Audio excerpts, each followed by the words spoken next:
The a-hole for not wanting to adopt my dying ex-girlfriend's child? I met my ex-girlfriend on a dating app 7 years ago. She had a son, 6 months at the time. She was with multiple guys and ended up pregnant. Still doesn't know who's the bio father, but it wasn't that much of an issue since she seemed like a great person and we had a lot in common. After a few weeks of chatting and talking online, we went on a first date and had a great time. After that we just started hanging out whenever she could, and shortly after she introduced me to her son. Few months into our relationship, we moved in together to save money. I realized that's a poop reason for moving in with your partner. Oops. I started helping take care of her child whenever I could and we really grew fond of each other. He even started calling me Papa and we just went along with it since my girlfriend didn't mind. 5 years into our relationship, she told me that she wants to break up because I became boring and not an active person like I used to be. We used to go on hikes and travel around the country on weekends, and that I worked too much. It was a rough time after that and I had a hard time accepting it, although not as hard as having to explain a 5-year-old that he'll no longer be seeing his papa, but I managed to get over it after a few months, found a better job that allowed me to work remotely and had a lot of free time, so I managed to explore a few other countries.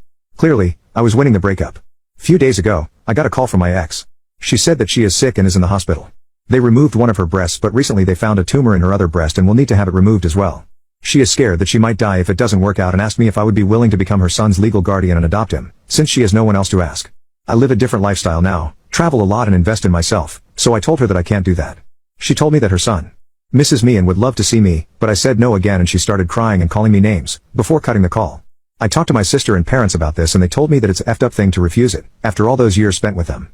I feel like trash now, but it also doesn't feel like I owe her anything. I have no obligation to the child. Update, I started visiting her 2 to 3 times a week, but sadly, things were starting to get worse. Seeing her getting weaker and weaker, I decided to go through with the guardianship.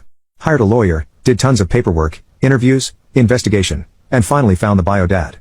X narrowed a list of people, and even without the DNA test, you could see from miles that kiddo was a mini version of one of the guys.